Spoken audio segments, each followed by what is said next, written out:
बोलो करो। हम तो नहीं आते। हेलो दोस्तों, मैं योगेश बघेल कृष्णा कैरियर क्लासेस पर आपका हार्दिक स्वागत करता हूं। आज के लिए टॉपिक लेके आए हैं एलसीएम और एचसीएफ। तो ज़्यादा से ज़्यादा वीडियो को शेयर करें और चैनल को सब्सक्राइब करें और अपने मित्रों को इस वीडियो के बारे में बताएं, जिससे कि उनका भी थोड़ा हेल्पफुल हो जाए सीटेट एग्जाम के लिए। तो इसी के साथ शुरुआत करते हैं। कल हमने पढ़ा दिया था आपको एलसीएम और एचसीएफ के बारे में, तो आज उसे थोड़ा आगे लेकर चलते हैं। तो अगर दो संख्याओं का गुणनफल दे रखा है और उसमें तो इस दो संख्याओं का गुणनफल बराबर क्या होता है, एलसीएम इंटू एचसीएफ। दो संख्याएं दे रखी होंगी और उसमें से एक एलसीएम दे रखा हुआ तो एचसीएफ पूछ लेता है। जैसे कि दो संख्याएं दे रखी हैं, दो संख्याएं 16 और 48 हैं।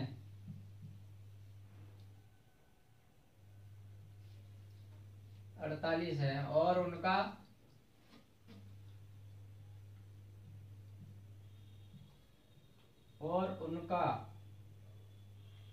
एचसीएफ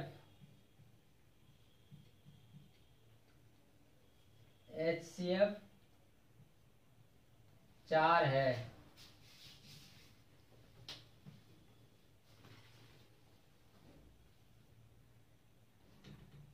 एचसीएफ कितना है, 16 है। तो एलसीएम ज्ञात करें। इस तरह का एक नंबर में यूपी टेट और सी टेट में एक नंबर में ये सवाल पूछ लिया जाता है। अगर दो संख्या दे रखी है या और उनका एचसीएफ या एलसीएम कोई एक दे रखा है तो उसमें से एलसीएम या एचसीएफ पूछ सकता है। तो इसको कैसे सॉल्व करेंगे, तो इसका फॉर्मूला ये है, पहली संख्या गुणा दूसरी बराबर एचसीएफ गुणा एलसीएम। तो इसमें पुट करेंगे फॉर्मूले में, एक संख्या 16 दूसरी 48 बराबर 16 गुणा एलसीएम एल।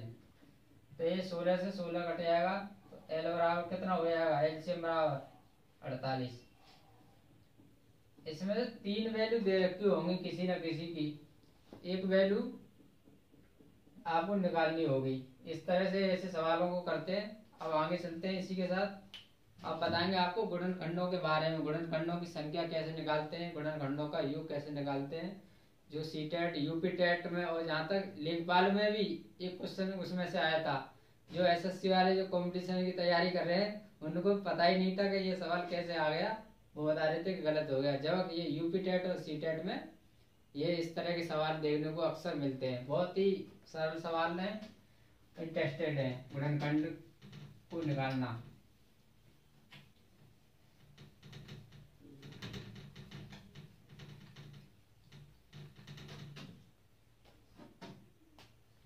तो जैसे कि कोई संख्या है, जैसे 12 के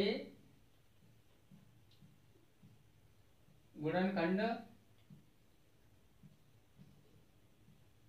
12 के गुणनखंड कितने होंगे,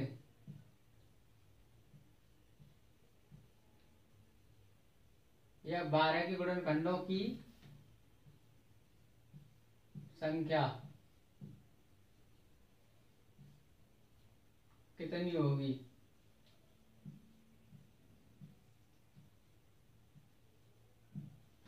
तो इस तरह के सवाल पूछ लिए जाते हैं कि 12 के गुणनखंडों की संख्या कितनी होगी। तो सबसे पहले इसमें अभाज्य इसके गुणनखंड देख लेते हैं। देखो इसको ब्रेक करते हैं, 4 इंटू 3। अब इसको भी ब्रेक करेंगे, 2 इंटू 2, ये हो जाएगा। तो इसको कैसे लिख सकते हैं हम, 2 की घात 2 मल्टीप्लाई 3 की घात 1।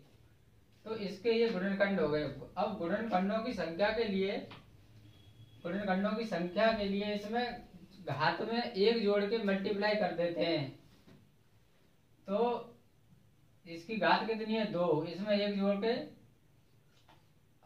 इसमें की घात कितनी है 1, तो इसमें 1 जोड़ दो। अब इसको जोड़ के इसका मल्टीप्लाई कर देते हैं तो गुणनखंडों की संख्या कितनी हो गई 6। तो इसका आप फॉर्मूला भी बना सकते हैं, जैसे कि कोई वैल्यू दे रखी है, जैसे कि x की पावर a और y की पावर b है, तो गुणनखंडों की संख्या के लिए आप घात तो है ना उसमें 1 जोड़ के इसका मल्टीप्लाई कर देते हैं b + 1। इस तरह से इसका फॉर्मूला भी है, वैसे फॉर्मूला याद मत रखो, आप इस डायरेक्ट इसे अभाज्य गुणनखंड करके इसमें 1 जोड़ के मल्टीप्लाई कर सकते हैं, इसी से आंसर निकल आएगा।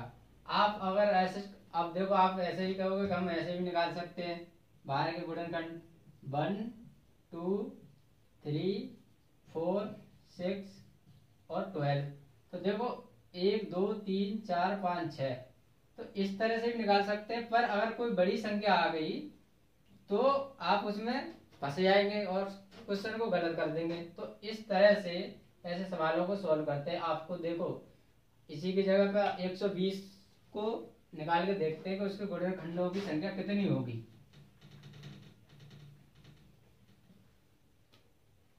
अब ये 120 हो गया, तो इसका इस तरह से तोड़ लेते हैं अभाज्य गुणनखंडों में। जैसे 120 है ना, तो ये 12 × 10 ब्रेक हो गया। और अभी इसके हमने बताए थे 2 की घात 2 × 3 की घात 1। अब इसको भी ब्रेक कर देते हैं हम 2 × 5 में। अब देखो यार 2 की घात 2 है तो 2 की घात 3 हो जाएगी, 3 की घात 1 हो जाएगी और 5 की घात 1 हो जाएगी। ठीक है, तो अब इसके गुणनखंडों की संख्या में अब जो घात है ना इसमें 1 जोड़ के इसका मल्टीप्लाई कर देते हैं। तो घात में 1 जोड़ दो, 3 1 4, 1 और 1 2, 1 और 1 2। तो इस तरह से देखो 4 × 2 × 2 यानी 4 × 16, 4 × 8 = 16 हो जाएगा इसका आंसर। इस तरह से ऐसे सवालों को निकालते हैं। आशा करता हूँ कि आपकी समझ में आ गया होगा। अब हम बात करते हैं गुणनखंडों का योग के बारे में। गुणनखंडों का योग कैसे निकालते हैं।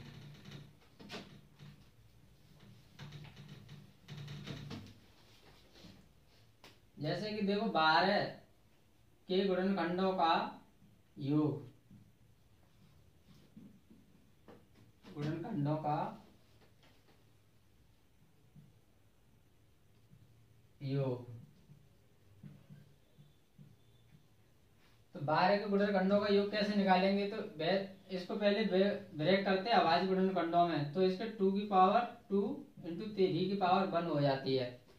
अब जो जिस संख्या दे रखी होती है इनको 0 से लेकर चलते हैं जहां तक ये दे रखी हैं। तो भाई 2 की घात 2 तक है तो हम 2 की घात 2 तक लेके जाएंगे, 0 से स्टार्ट करते हैं। इसी प्रकार यहाँ जो संख्या दे रखी है उसको भी 0 से स्टार्ट करेंगे। 3 की घात 0, 3 की घात 1। अब इन संख्याओं को जोड़ लेते हैं। तो इसका 2 की घात 0 कितना हो जाएगा 1 हो जाएगा। 2 की घात 1 कितना हो जाएगा 2 हो जाएगा। और 2 की घात 2 कितना हो जाएगा 4 हो जाएगा। और इसका मल्टीप्लाई कर देते हैं। इसी प्रकार इसको जोड़ लेते हैं। 3 की घात 0 कितना हो जाएगा 1 हो जाएगा, यानी a की पावर 0 बराबर होता है 1। इसको आप ध्यान में रख लेना, जिससे कि सवाल को समझने में आसानी हो जाए। और आप ये सोचेंगे कि 3 की घात 0 कैसे हो जाएगा 1, तो ये फॉर्मूला दे रखा होता है। इस तरह से इसके घात जो 0 होती है उसका मान होता है 1। तो 3 की घात 0 1 हो जाएगा और 3 की घात 1 कितना हो जाएगा 3। तो अब इसको जोड़ देते हैं, 4 और 2 6 1 7 हो जाएगा। और इसमें मल्टीप्लाई 3 1 4, यानी इसका आंसर हो जाएगा 28। इस तरह से हम गुणनखंडों का योग को सॉल्व करते हैं। सबसे पहले प्रक्रिया हम अभाज्य गुणनखंडों में तोड़ते हैं, फिर उसके बाद 0 से शुरू करते हैं जहां तक इसकी पावर होती है। जैसे 2 की घात 2 तक है तो हम 0 1 2 3 4 ऐसे लिखते जाते हैं। और यहाँ जो ऐसे ही इधर वाली संख्याओं में भी ऐसे ही करते हैं, 0 से शुरू करके जहां तक उच्चतम संख्या होती है वहां तक लिखते जाते हैं। तो फिर यहाँ इन संख्याओं का जोड़ के फिर मल्टीप्लाई कर देते हैं। आशा करता हूँ कि आपको समझ में आ गया होगा। और इससे अभी एक और सवाल देखते हैं। 120, इसका देखो टेस्ट भी कर लो आप। जैसे कि गुणनखंडों का योग है, इसके गुणनखंड कैसे हो जाएंगे? देखो 1 2 3 4 6 और 12 12। तो ये कितना हो जाएगा? 12 6 18, 18 और 4 22, 22 और 3 26, 26 27 22 और 3 25, 26 27 1 28। इस तरह से ये बड़ी छोटी संख्याओं को तो आप ऐसे कर सकते हो। अगर बड़ी संख्या आ गई तो फिर आपको इस तरह से ही सॉल्व करना पड़ेगा। तो आप इसके लिए हम 120 की वैल्यू हम निकालते हैं। कैसे निकालेंगे 120 के लिए? 120 की वैल्यू कैसे निकालेंगे? तो हम इसको देखो, इसको ब्रेक कर देते हैं 12 इंटू 10। तो ये 2 की घात कितनी थी? 2। वही 3 की घात 1 थी। अब इसको भी ब्रेक करेंगे तो 2 इंटू 5 हो जाएगा। गुणा में घातांक जुड़ जाती हैं तो 2 की घात ये कितनी हो जाएंगी? 3 हो जाएंगी। और 3 की घात 1 हो जाएगी और 5 की घात हो जाएगी 1। अब हमने वही प्रोसेस अपनाएंगे जो पिछले वाले क्वेश्चन में किया था। तो देखो 2 की घात 0 से स्टार्ट करेंगे। 2 की घात 0, 2 की घात 1, 2 की घात 2। और देखो उच्चतम वैल्यू कहाँ तक दे रखी है कि 2 की घात 3 है, 2 की घात 3 तक लेके जाएंगे इस तरह से। अब हम इस वाली संख्या को ऐसे ही लिखेंगे 0, 3 की घात 0 और 3 की घात 1। अब इसको भी ऐसे ही करेंगे 0, 5 की घात 1। अब इन संख्याओं को जोड़ेंगे तो इसका जोड़ देखो 2 की घात 0 कितना हो जाएगा? 1 हो जाएगा। और 2 की घात 1 2 हो जाएगा, 4 हो जाएगा और ये 8 हो जाएगा। ब्रैकेट मल्टीप्लाई, फिर इसका 3 की घात 0 1, 3 की घात 1 3, मल्टीप्लाई 5 की घात 0 1 हो जाएगा और ये 5 हो जाएगा। तो आप इसको जोड़ेंगे इधर तो देखो 8 और 4 12, 12 और 3 कितने हो गए? 15, मल्टीप्लाई 3 1 4, मल्टीप्लाई 6।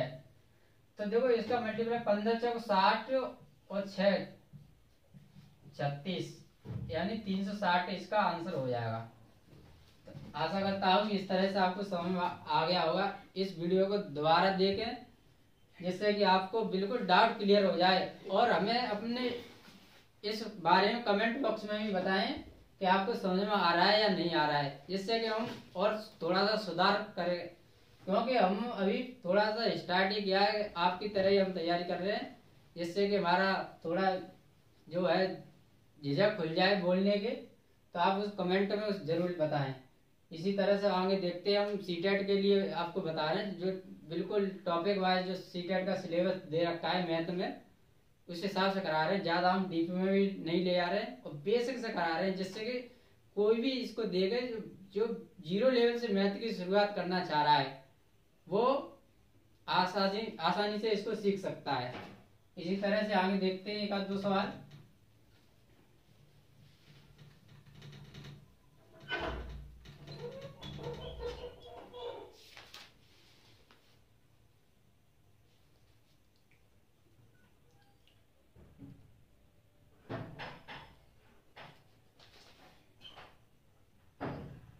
देखो 5 10 और 35 के सबसे छोटे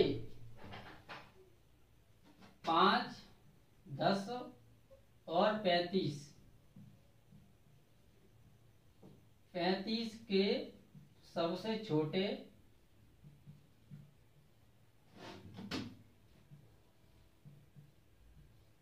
भाई राइटिंग पर नहीं जाना है क्योंकि राइटिंग तो ऐसा ही है हमारा, धीमे धीमे सुधार हो जाएगा राइटिंग में, कोई बात नहीं है। छोटे सार्वगुणज और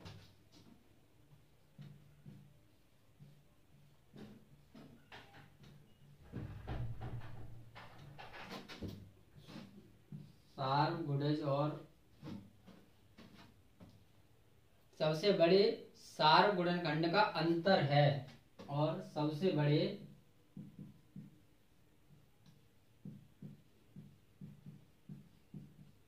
सार्वगुणनखंड का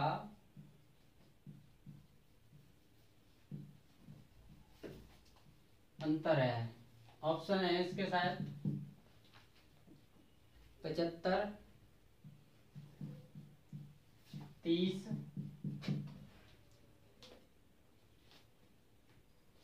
33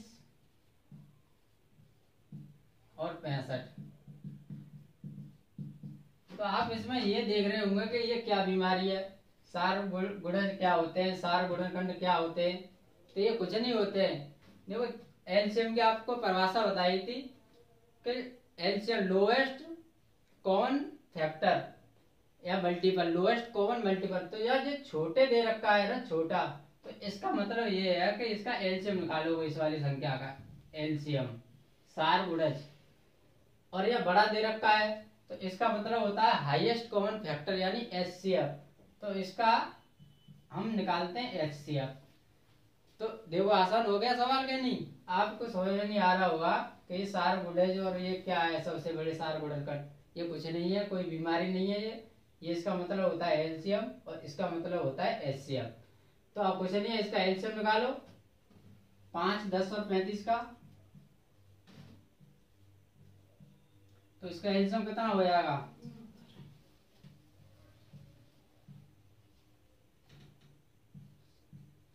तो ये हो जाएगा तुम्हारा 70। अब इसका निकाला हमें एचसीएफ। एचसीएफ कैसे निकालेंगे? 5, 10 और 35 का एचसीएफ कैसे निकालोगे? तो इसका एचसीएफ निकालोगे, देखो 2, इसका हो जाएगा 5। एचसीएफ तो आप निकाल सकते हो, वो भी डीप बताए, शॉर्ट में थोड़ा थोड़ा बता रहे हैं। तो इसका एचसीएफ 5 हो जाएगा। अब ये क्या पूछ रहा है? अंतर कितना है? अंतर, तो ये इसका अंतर कितना आया था? ये इसका मान कितना आया था? 70, और इसका मान कितना आया था? 5। तो ये 70 माइनस 5 कितना हो जाएगा? 65। आपको कहीं है ऑप्शन में 65? ये देखो। तो आशा करता हूँ कि आपको ये सवाल समझ में आ गया होगा। अगर छोटा पूछा है तो उसका एलसीएम निकालना है, बड़ा पूछा है तो उसका एचसीएफ निकालना है। इस तरह से इस सवालों को सॉल्व करते हैं। 1-2 सवाल और देखते हैं इसी के आधार पर। वो कह रहे हैं सार और गुणज और मतलब सार और गुणनखंड एक ही है, अलग अलग हैं इनके शब्द एक ही नहीं, अलग अलग हैं। ये अलग अलग हैं। सार गुणज होता है तुम्हारा एलसीएम होता है, और सार गुणनखंड होता है ये होता है एचसीएफ। यानी आपने परिभाषा पढ़ी होगी एचसीएफ हाईएस्ट कॉमन फैक्टर होते हैं, और एलसीएम में होता है लोएस्ट कॉमन मल्टीपल होते हैं। मल्टीपल को हम सार गुणज बोलते हैं, जिसको मैंने कल भी बताया था, उसको दूसरा लैंग्वेज में अपवर्त्य भी बोलते हैं, और इसको हम क्या बोलते हैं? अपवर्तक भी बोल देते हैं दूसरी लैंग्वेज में। तो इसी प्रकार एक आध सवाल और देखते हैं।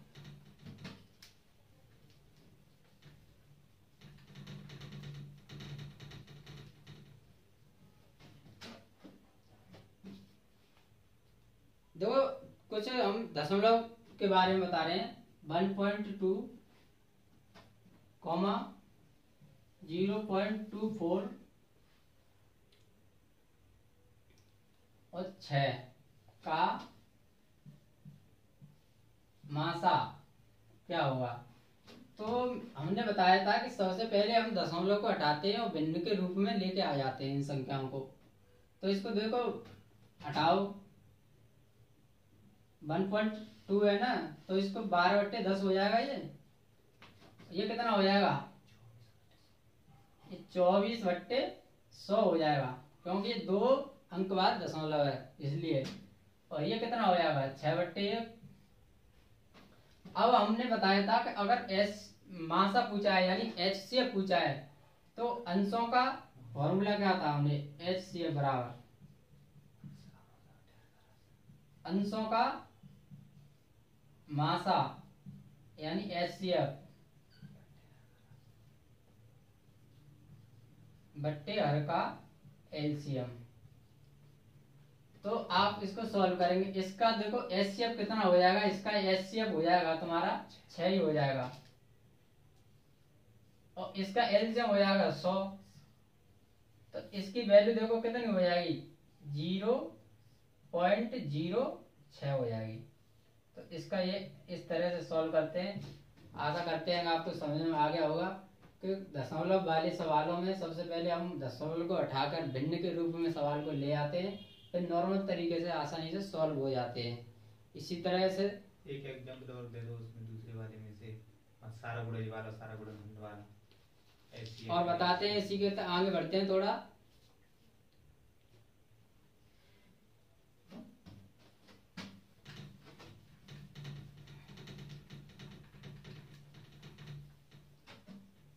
हमारे स्टूडेंट की थोड़ी सी कमेंट आ रही है कि एक सवाल और सर जी बता दो, तो आपको बता रहे हैं 30,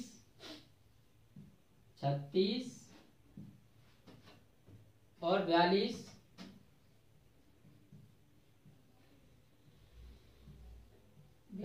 के सबसे छोटा सारगुणज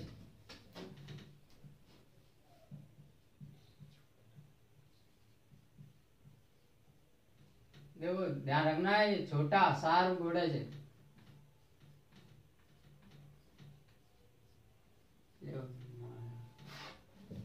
सारगुणज और 5, 6 और 9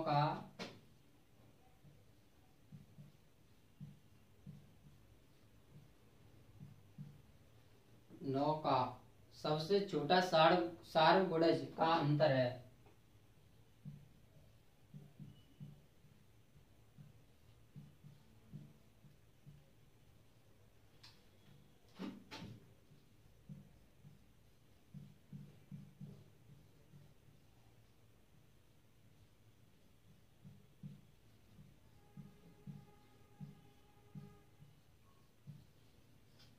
तो देखो सबसे छोटा सारगुणज की पूछा है, तो मैंने बताया था कि ये छोटा लिख रहा है, इसको भी देखने की जरूरत नहीं है।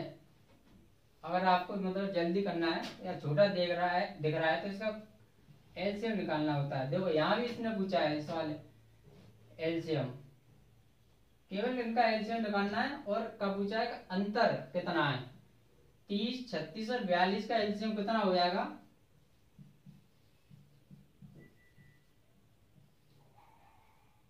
देखो 6 से काट दो, 6,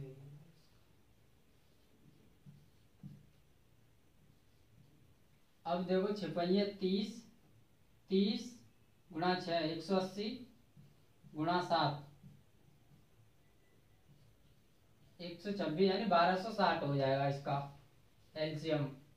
और इसका कितना हो जाएगा एलसीएम, 5, 6 और 9 का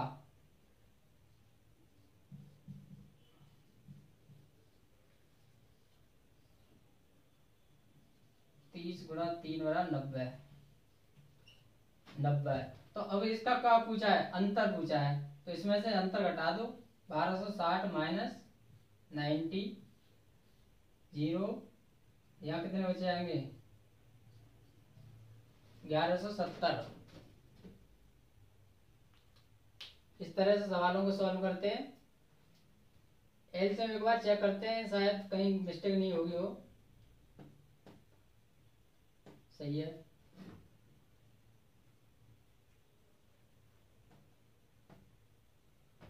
इस तरह से सॉल्व करते हैं। आशा करता हूँ आपको समझ में आ गया होगा। और देखते हैं एक सवाल, सबसे बड़ी गुणनखंड।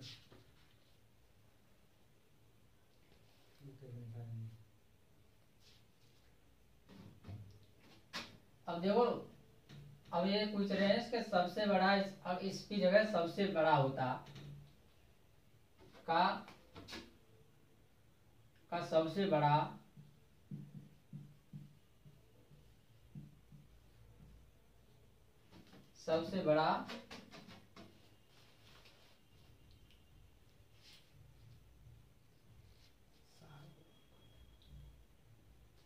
सार्वगुणनखंड का अंतर, सबसे बड़ा सार्वगुणनखंड का अंतर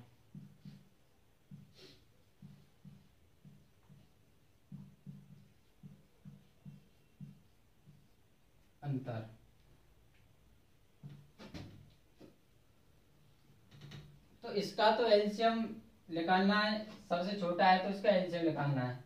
अब यहाँ सबसे बड़ा सार गुणनखंड पूछा है, तो सबसे बड़ा का मतलब होता है हाईएस्ट कॉमन फैक्टर। तो इसका हमें लिखाना है HCF, कुछ नहीं करना है, बस वो ये एलसीएम HCF है।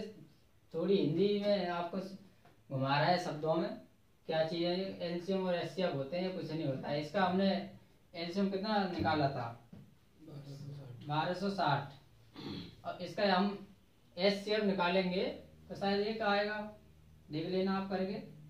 तो इसका कितना हो जाएगा, अंतर पूछा है तो ये हो जाएगा 1259।